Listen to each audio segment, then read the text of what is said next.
Connecticut's news station. A cloudy Friday with more rain on the way, but will it dry out in time for the weekend fireworks? We have the latest forecast. Plus, a violent 4th of July holiday in the capital city. One person killed, multiple people left injured. Where those investigations stand tonight. And the potential for more ballot fraud charges in Bridgeport, this time impacting the campaign of the mayor's opponent. The new development straight ahead.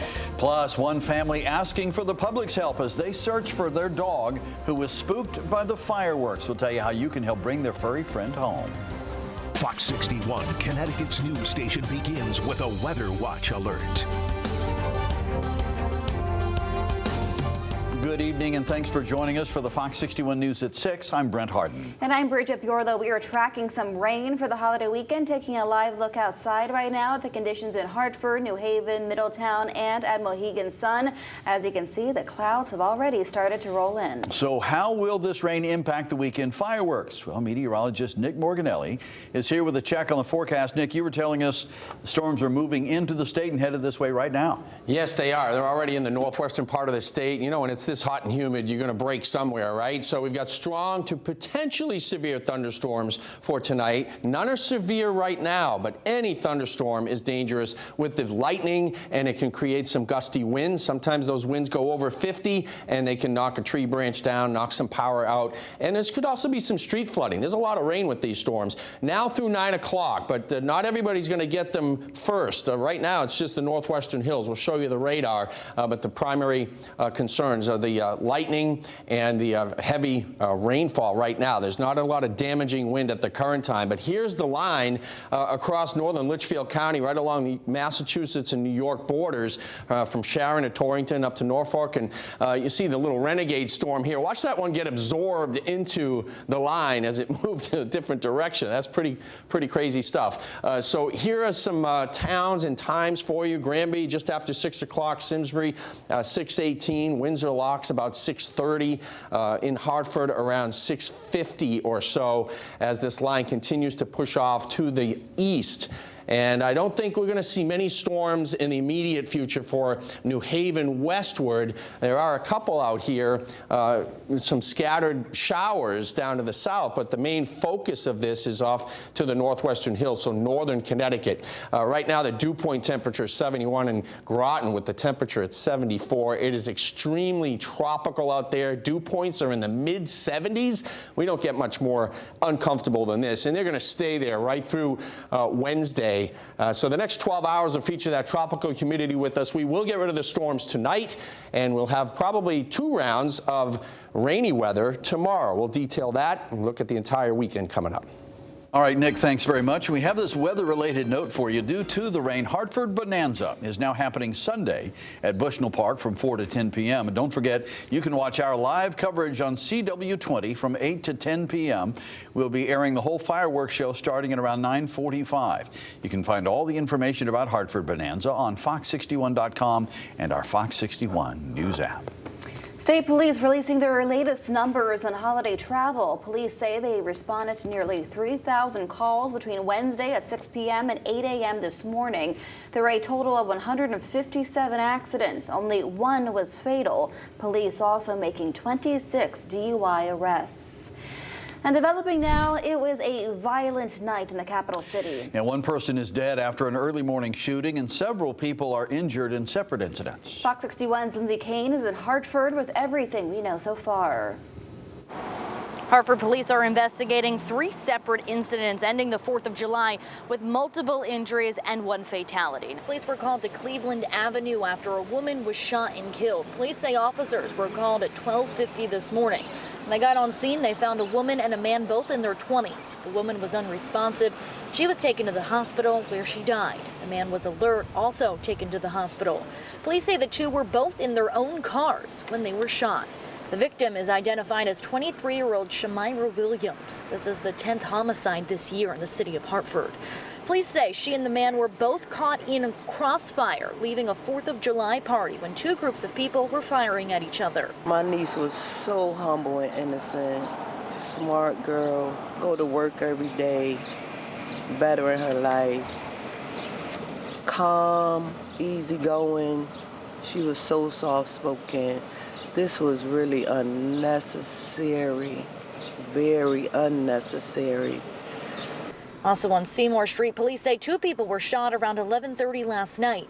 A 19-year-old man is in the hospital in stable condition. He was shot in the neck.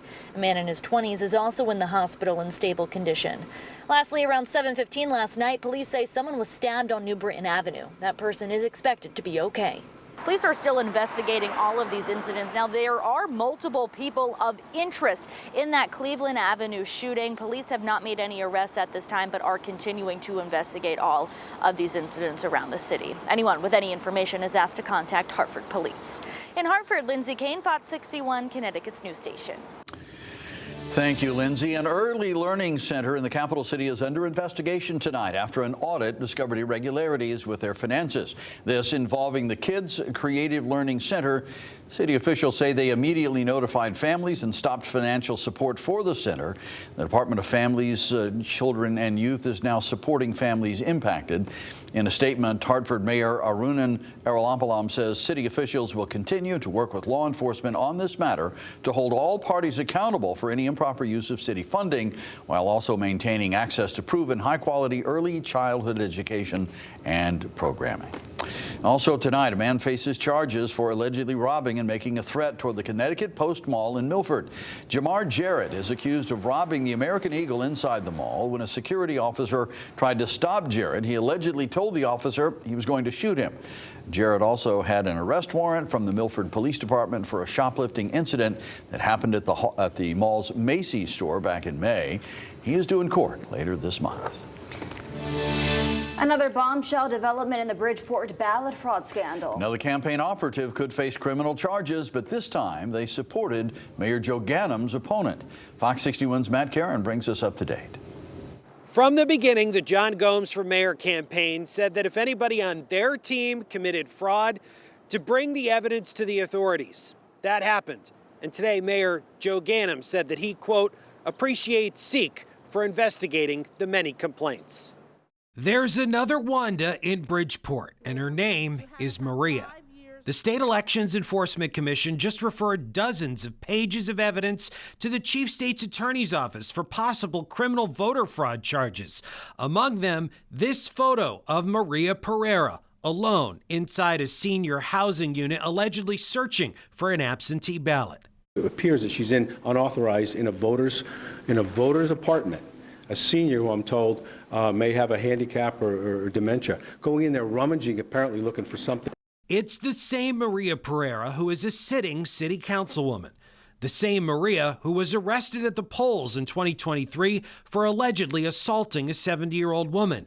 The same Maria who was stripped of her committee assignments for an email rant calling the police chief a pig and the officers piglets. City Council President Heidi Nieves said this. Maria Pereira is a very due diligent councilwoman. That's just the way it is sometimes in regards to the work that they do and then the unfortunate events that they get involved in. Among the new evidence, signed affidavits from voters saying Maria abuses the elderly, banging on doors, and likes to bribe the seniors.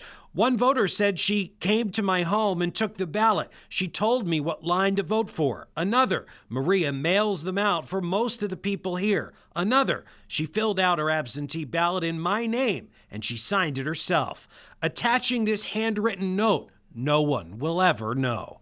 But unlike Wanda Jeter, Maria Pereira backed Mayor Joe Ganem's opponent, John Gomes. We have done nothing illegal. It's nowhere comparison to what they have done.